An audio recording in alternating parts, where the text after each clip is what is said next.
Hello, everyone, and good morning. I'm going to show you right now a small movie that basically presents you the concept of the framework. Basically, what we have here, and I'm just to show you, this is HPALM, where we have all our test automation scripts. The concept that we have in our framework is to create what we refer to as logical scripts. What I mean by this is that you do not need to create a physical automated script to execute it. In the old standard ways, most automation teams create one physical script and they have to maintain it, and then create another one and create another one. This leads you to a large number of test scripts that have to be created and maintained. They become expensive. You need resources to actually be able to create them and maintain them. And every time you have to create a new test, you need an automation developer to create a new one. So what we have done here, we have moved away from physical scripts to logical scripts. And what I'm showing here on the screen is we have in the test lab of HPALM, for those of you who are familiar, is where we have a particular container or a test set that will contain one single script, the WPF_flight application. This is one single script. But what we have created using what we call the column for name, this is what we refer to as the logical scripts. Each logical script will contain a set of commands and set of data that will be executed to target a particular business requirement or a business flow or a functionality. So here, effectively, what you have is one single script, but you have many different configurations or business requirements that you're going to meet. So basically, this will reduce the time it takes to create a test and to maintain it. Why? Because you only have one to maintain. So, and here you can actually execute all the different tests and meet all your requirements. Okay? And just to show you that we have a large number of test cases here that are all associated to one physical test.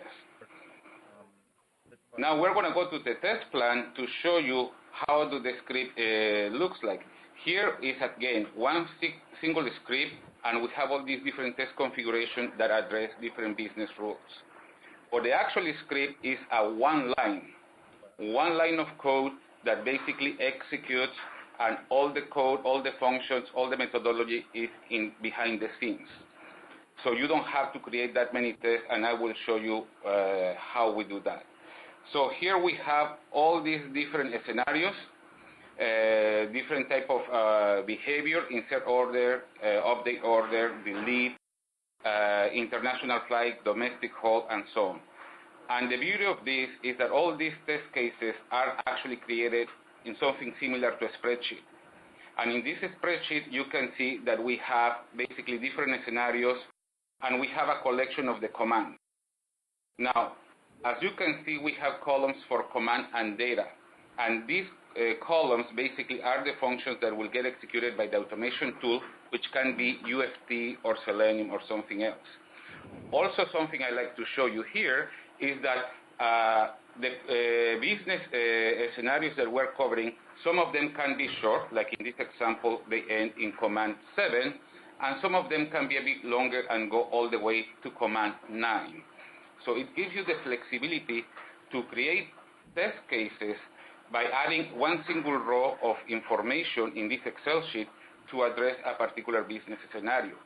Each row represented here is a different business requirement that you are testing or a business functionality. So imagine how efficient this is when it comes to actually create new tests. To create a new test is basically creating one single line of information with data and the commands.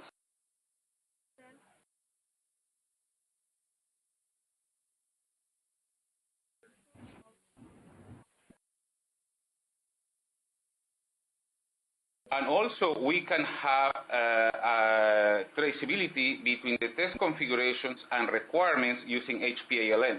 As you can see here on the screen, we have, for every single test configuration in the bottom of the screen, we have different entities that are associated.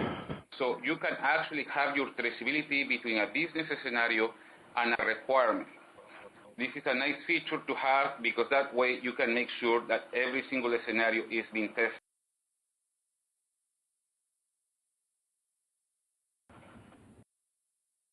Now we go back to the test lab, and in this case, we're going to be able to